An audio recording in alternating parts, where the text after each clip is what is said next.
Greetings, listeners, and welcome to your midweek edition of Out of the Darkness. I'm your host, Angela, and as always, thank you for joining me. In our first episode of Out of the Darkness, we had a look at some various creepy tales from Reddit. When you're a paranormal investigator, you do a fair amount of researching of weird, creepy stories, so I've got quite the stash. I thought I'd share some more with you today for this midweek edition. First though, a huge thank you to our supporters. It's truly amazing and it makes our podcast and other work possible. A very special shout out to Alison, who's our first supporter on Buy Me a Coffee. Buymeacoffee.com is a virtual tip jar. So thank you, Alison, we really appreciate it. And now on with today's episode. Sit back, relax and prepare to hear some creepy tales.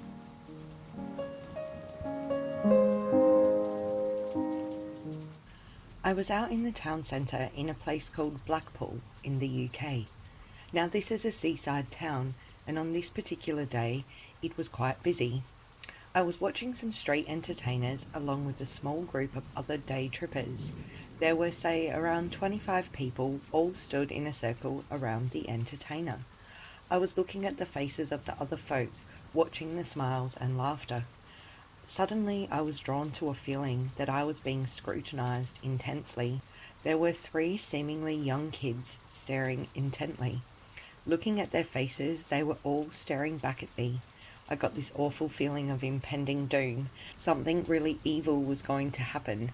That type of feeling. This feeling, I presume, doesn't happen very often to most, if ever. Their eyes were all black, like out of some kind of horror movie. I had to bail. No way could I stand there anymore. I said to my friend, who was also watching the entertainer, that I was off. I chatted to him as I really thought he must have felt and seen what I had. He had not seen them, or at least claimed he never did. I have no reason to doubt him. Now, during my life, I've had lots of supernatural events, or at least what I class as supernatural. These kids, though, really freaked me out so much so I'm writing this 5 years on. To this day, that feeling somehow is connected to those kids. When I read about the odd story about this phenomena, it sort of puts me in a better place, as I know for sure that this is not an induced psychotic episode. Seriously, this is real. I got no idea as to where these entities originate, nor what they want, to be frank. If I ever did speak to folk about this, I reckon the majority will call BS. Nonetheless, I can assure you these are real. Furthermore, I reckon that anyone who does catch a stare of these entities will likely get onto this ambience that they can direct towards a person. I once had an encounter with what may have been black-eyed children. I live in a small town in West Scotland. One night, maybe 5 years ago, I took my dog out for a short walk. It was around 10:30 or 11 on a cold, wet November night. At the end of my street, about 100 yards from my house, there is a small patch of grass. My dog was sniffing around and I wasn't really paying attention, so didn't see where they came from. I remember turning and seeing 2 young boys walking in the middle of the road, about 10 feet from where I was standing. I thought they were too young to be walking around at that time of night, and I had never seen them before. All of the kids in my area played together, and I knew most of them. Both of the boys had no jackets or jumpers, wearing only a t-shirt on a freezing night in the middle of winter. This was all weird, but I would have dismissed it had the larger of the 2 boys not started speaking. "That's a nice dog," he said. His accent was definitely not Scottish. It sounded almost Liverpool, but not quite. His speech had a weird stop-start nature and was fast and loud. The smaller one didn't say anything, but both were looking at me as they were walking past. To be honest, I can't say for sure if their eyes were all black because it was night, but they were very, very dark. As soon as the boy started to speak, I felt a sense of dread. I didn't or couldn't answer him as he asked more questions in rapid succession. I remember, "What kind of dog is that and how old is the dog?" I'm not sure why, but I felt threatened, the same way you might feel when a fight is just about to break out. All I could do was stand between them and my dog as they passed. They never stopped walking. The dread feeling had grown quickly into terror. I couldn't understand it and still don't. I was genuinely scared of those two boys. I was at least 18 at this point. My dog was with me. There was plenty of street lighting. We were surrounded by houses on all sides, with mine being only 100 yards away. But I couldn't even speak to them. There was something so very unnatural about the whole situation. My instincts told me not to engage with them. I watched them walk by and up the small hill going in the other direction from my street. After they were out of sight, I walked quickly back to the house with my dog at my side. You may be wondering if I forgot to add the part where my dog started to growl at the spooky kids, but she took no notice of them at all. For my dog, who is a little terrier, this is actually even stranger. In her old age, she has calmed down, but at that point she would growl, bark and leap towards anything living that caught her eye, especially other dogs and kids. The whole encounter lasted maybe 1 or 2 minutes, and the whole time she just sniffed around the grass. I don't know if this was a black-eyed children encounter, or if I was just spooked by the weirdness of the situation, but I can honestly say I've never felt anything like that before. Something inside me told me that what I was seeing and hearing wasn't right, and there was something very wrong with those kids. A few months after the encounter, I'd largely forgotten about it, and I saw a YouTube video about the black-eyed children, and I remember how freaked out I'd been that night. I'm not a big believer in the supernatural. I am sure that there are lots of things that we think are weird and creepy but have a perfectly normal explanation.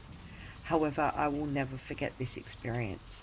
I thought about it tonight and decided to see if people were still talking about the black-eyed children and wanted to share my experience. I just wanted to add that all of this really happened. I'm not claiming anything supernatural. I just want to make it clear this isn't a story. I really saw those two boys and they spoke to me. I still live at the same address and recognise most of the kids in the area, and I have never seen those boys again.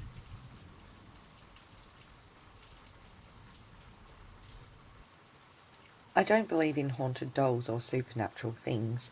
This is just a fun story from my childhood. All my life I had episodes of sleep paralysis, sleep talking, sleepwalking and insomnia. Someone, no one remembers who, gave my mum a doll. It was just a simple plastic baby doll, not even one of the creepy ones. It had this wool crocheted pyjamas, hat and socks. We lived with our grandma, so I was used to creepy porcelain dolls and never saw movies like Annabelle anyway, so dolls for me were just toys. Growing up, I was always scared of this doll and never wanted to play with it, so my mum kept it. Around 7 or 8 years old, I started experiencing sleep paralysis, where this doll moved, crawled towards me, and started choking me while laughing evilly. It choked me almost until I passed out, and then crawled back to where it was before. I usually woke up right after, but the awful thing was I never felt when I woke up, so it was like I was already awake and everything was really happening. It felt so real and was so frequent, I started having trouble sleeping. Even if we moved the doll to another room, I experienced it open the door and choke me anyway, then crawl back to the other room and close the door. It went on until my mum just put the doll in a box, close-taped it and hid it in the garage. We still have the doll to this day, almost 20 years later, in the garage, a different house, and I'm still not able to be in the same house or touch it with my bare hands. I never dreamt of it again though. A story from my work in a Western Australian mine. A few years ago, I was on night duty. I was due for a break, so I exited my dozer and was walking to the light vehicle parked perhaps 30 metres away under the light. As I reached the light vehicle, I heard what sounded like a sharp whistle someone would use to get your attention. I turned to face the direction of the whistle and was met with a full face of road cone. I was working alone, with no chance it was a workmate, because the tip head I was at was a long way from any other workers and additionally located at the end of a road that has only one way in and one way out. There is no way I would not know if someone entered my area. Additionally, the road cone itself weighs at least a few kilos, and to throw one would require a maximum distance of about 10 metres max. I was like 30 metres away from my dozer, which was the direction the road cone came from, which was also fully illuminated. Hurt too. I had a split lip and bruising on my cheekbone.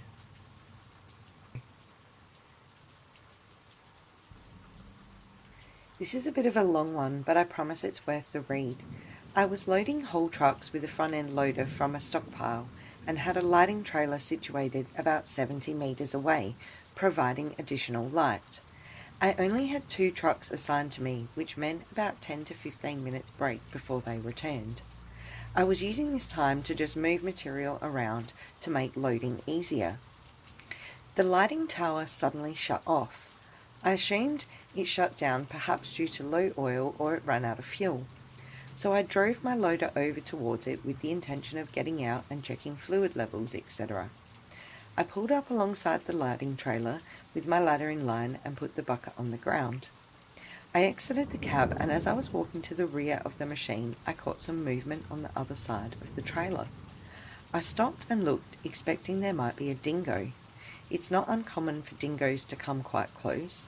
A lot of miners feed them here, and some of them will come while we're walking around. The fact is they are wild, so I remained up on the loader walkway while trying to get a look at where it might be when I saw the movement. Slowly I came to realize that I could see something that was no dingo crouching behind the lighting trailer. It was what seemed to have 2 arms and legs, but was only about 4 foot tall, and really black, like it absorbed the dark, and as such was slightly darker than the darkness of the night. This thing kept doing that peek around the trailer, then any time I would shine my torch at it to get a better look, it would duck its head and hide, and was continuing to do this every 20 seconds or so. And man, did that thing stink. I remained trying to figure out what the hell this thing was, but I only had a side LED ladder light and some overspill light from the forward-facing lights for help. So after a few minutes, I decided to get back in the loader and drive around the trailer to see what this was. I did not break my sight line as I returned to the cab, raised the ladder and bucket, and started to move forward. I proceeded just above idle and fully turned left, which would swing my loader around and end up pointing straight down the far side of the trailer where this thing was hiding. As my light started to swing around, all of a sudden this thing broke cover and just booked it out of there at incredible speed. There was about 100 metres of open ground before there was a window of about 3 metres high, and beyond that, desert scrub. This thing covered that distance, negotiated the window, and booked it into the bush in probably about 4 seconds. Its path was directly across my front loader lights, so I got a pretty solid look at it, but it was exactly as above in that it was like a solid shadow but a bit darker than the night time. What was particularly noteworthy was it moved from running on 2 legs to running on 4. It was very weird to see something do that. Unknown to me at the time, but as I got back into the cab and was moving to get the lighting tower, the first trucker in my run had entered the stockpile and saw whatever it was bolting across the flat. We both have no idea what it was, and did not investigate the lighting trailer and just loaded the trucks in the dark for the rest of the shift. So my mum told me of this time when she was about 15 or 16, and her friends at the time loved to try creepy stuff out to entertain themselves. One night my mum and her friends played light as a feather, stiff as a board, with 7 people. One person laid down while the other 6 sat around her with only 2 fingers of each person under the girl. One of the girls had to make up a story about how the girl lying down dies. They used past tense just in case, and then they had to chant a certain phrase. I think it was something like light as a feather, stiff as a board, while lifting the girl. My mum said it worked, and they lifted their friend at least 5 inches off the ground. It scared the girls shitless because the girl being lifted said it felt like she was paralysed and couldn't breathe. They all ended up freaked out and dropped her. After they played that, they decided it was a great idea to play with a homemade Ouija board. My mum refused to tell me what the board ended up saying, But she said as soon as the activity on the board started, the rocking chair in the living room would not stop rocking. She even went over and physically stopped it, and as soon as she let go, it started again. She told me she was so scared she ended up throwing the chair outside and smashing it. Quite a few years back, I had met one of my now really good friends on the internet. I am in Alabama and she is in Washington State. During some of the first few months of our friendship, we started discussing paranormal things and whether we believed in them or not. We were young teens, around 15 or so, if I remember correctly. Being that age, we hardly took anything seriously, so we brought up the topic of Robert the doll, discussed his origins, and then started poking fun at him. We'd make remarks about it being comical seeing him run around through the windows if you were a neighbour, how scared we'd be even if he was locked in the attic. I believe that's where they said he was, put one time. It's been a really long time since I've researched him, but he was a fresh study on my mind at the time, and how his footsteps would have thrown us into sheer panic. However, as teens do, we kept laughing about him and making comments about how we'd stop him if he haunted us and such. All of a sudden, my phone started messing up. We were texting all of this back and forth, and my screen started blanking out her texts. Right as I was typing my text to tell her I wasn't able to see her messages, a message from her actually came through saying that her phone was messing up. I cannot remember what her phone did, but I do know we were very frightened and immediately apologised to Robert. It honestly seems crazy, him being in Florida and us being in two completely different states. But to this day, and according to her, every 6 months when I bring it up again, I really feel like Robert didn't take too kindly to our teenage stupidity and interfered with our phones at the same time as a warning to stop. And we did. So I saw something not quite human. Although I wasn't alone, my high school friend saw it too. We were driving to my house along a dark road, high beams on. As we turned into the road and rolled along, I saw something crouched in the centre of the road. I thought it was a very large kangaroo. I said to my friend, "Hey look, it's a..." and then froze, as we ground to a halt, engine softly purring, about 10 to 15 feet away. My friend looked up and I watched the colour drain from her face, just like mine had already done. My hands were firmly on the steering wheel and she kept repeating, "What is that? What is that?" The creature was hunched over on all fours, naked, pale skin, ribs visible. It was at least 6 to 7 feet tall, a big mouth with really strange, unsettling teeth, like 8 teeth, but kind of sharp and the faintest bit human. It just stared at us, perfectly framed in the headlights of my car. Its eyes were black and sunken into its head. The nose just 2 holes. It was quite possibly the most terrifying thing I've ever seen. After what felt like 5 minutes, I said, "Well, what do we do?" And I inched the car forward. I figured I'd rather keep it in our sights than turn around with our back to it. So we just rolled forward, and the creature walked on all fours to the side of the road, letting us by, but its face firmly fixed on our car. Not just the car, but us inside. It was kind of like letting us go slightly around it. We got side on, and it started to move quickly into the bush. The closest it came was maybe about 5 feet. We raced home screaming and frantic and burst in the door and told my parents what we had seen, but they didn't believe us. They thought we were stoned, but we hadn't had a single puff or anything. They said it must have been a kangaroo. It wasn't. I remember it clear as day. Today I was watching a show about mysteries on Netflix and it all came rushing back. I still have that friend on Snapchat, but we've grown apart. I messaged her about what we saw and I was hoping she would say, no, that must have been a dream, but she didn't. She word for word recounted everything. When she mentioned it was crouched in the middle of the road, I got a faint feeling of pins and needles and almost vomited. Please someone tell me they've seen something like this. This was in McLaren Vale, South Australia, and I'll never forget it, neither will my friend. My sister saw a tall creature with backward knees. We live in the Northern Territory, Australia. Yesterday, my sister told me she saw something in the yard. She lives on a huge rural block, and it was about 6:15. The sun was still up and she was cooking for her family. They were all outside playing, and she doesn't know what made her look up, but in the bushes she saw a long-legged creature. Its knees were bent backwards. It was brown in colour and with almost like a hunchback. She described the skin as leather-looking. It ran to another bush, and she said it was fast. She almost got the vibe that it was cheeky and was trying to play hide-and-seek with her. She didn't alert her family, but she suddenly found herself inside the house for no reason. She remembers walking inside, but was kind of like, why am I in here? As she turned and went back outside, the creature was gone. She didn't see its face or head, but said it was definitely taller than a grown man. Has anyone else experienced anything like this, or heard of anything similar?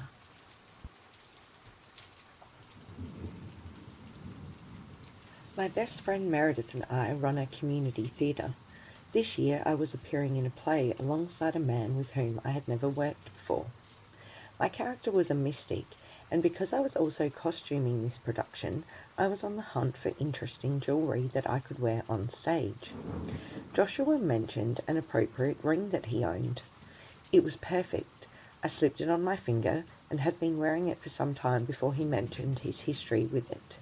It was a remnant from his days dabbling in the occult, and he admitted to using it ritualistically. I immediately took it off and set it aside, but tried to laugh along. Joshua left that day for a pre-approved vacation without taking it home. I spoke with Meredith about it, and we tried to laugh it off as we cleaned up for the night. But we're superstitious theatre people, so it made our skin crawl. In any case, I was headed out, and she stayed behind to catch up on some production work. 2 hours later, I got a phone call from her in tears. She had been sitting on stage when an enormously tall black shadow walked across the back of the house. It towered larger than any human being and filled her with such overwhelming dread that she had left through the back door, locked up, and immediately picked up the phone to call me. When we returned the next day, the building simply felt heavy. Stepping outside was enough to chase the sensation away, but it always returned the second you passed through the doors. Actors fought quite a bit that week over forgotten lines and missed blocking. A sofa set piece broke when an actress lay on the arm. Said arm had been held on with jagged nails, and she nearly pricked herself on them. People who had overheard Joshua talking about the ring started to blame it. Toward the end of the week, Meredith and I were sitting outside the building, too nervous to stay there too late. Through a window, we both saw a shadow block out the light before moving out of view. She asked me if I had seen it, and I said that I had. I walked her home that night. The next day, we dug some religious candles out of props and surrounded the ring with them. While it did not ease the oppressiveness of the space, we never saw anything else. Joshua returned, and I approached him. I told him some people had heard about the ring story, and that it would probably be best if he just took it home, since it had everyone on edge. And he did. Meredith and I stayed late after he went home that night, and for the first time in days we could breathe. The theatre felt light again. Nothing like this had happened since. Now I still look back on this week with a grain of salt. I wonder if knowing the ring story made us uneasy, and we all fed into our own mass hysteria and natural theatre stress until it bubbled out of control. I don't know, but next time someone offers to bring me jewellery, I'll be sure to ask them how they came to own it first.